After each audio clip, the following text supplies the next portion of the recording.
Aksi premanisme jalanan kembali memicu ketegangan hebat. Kali ini, sekelompok penagih utang atau debt collector nekat melakukan tindakan brutal yang melampaui batas. Bukan warga sipil biasa, kelompok ini dengan berani mengeroyok dan membacok 2 personel aktif Satuan Brimob Polda Banten di tengah jalan raya. Meski 2 pelaku utama kini telah diringkus dalam kondisi terluka, perburuan besar-besaran masih terus dilakukan oleh aparat kepolisian untuk menyeret seluruh komplotan yang melarikan diri ke balik jeruji besi. Selasa malam, 2 Juni 2026.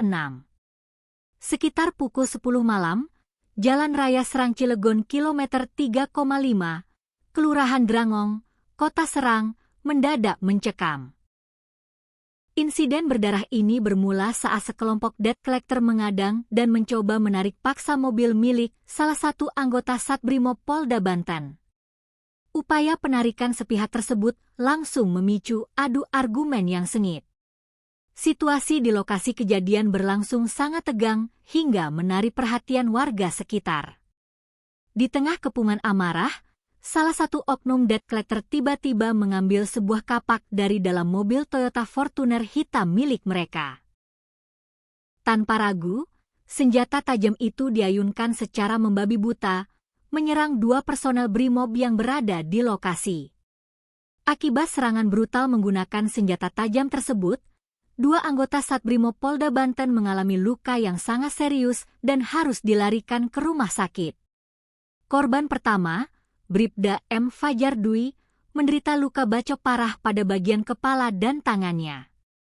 Hingga kini, Bribda Fajar masih harus menjalani perawatan intensif di instalasi gawat darurat Rumah Sakit Bayangkara.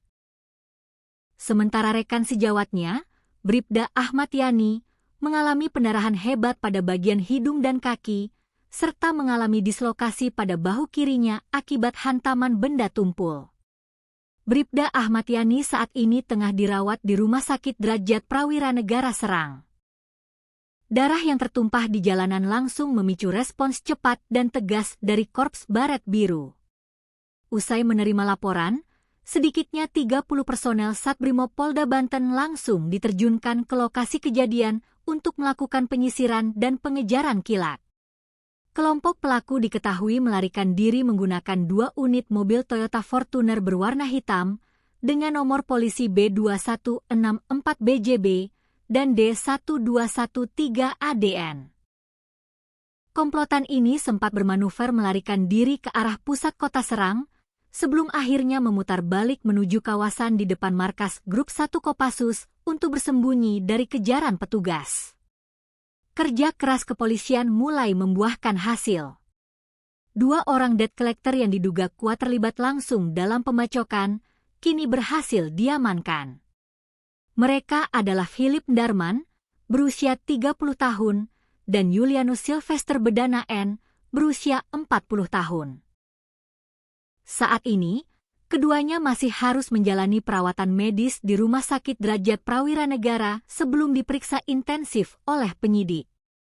Kabid Humas Polda Banten, Kombes Pol Maruli Achilles Hutapea, menegaskan bahwa proses hukum akan berjalan profesional dan tuntas tanpa pandang bulu. Kini, tim Reserse Mobile atau Resmo Polda Banten masih bergerak di lapangan, memburu anggota kelompok debt collector lainnya yang masih buron. Negara tidak boleh kalah oleh premanisme jalanan, dan hukum akan segera menyeret mereka semua ke pengadilan.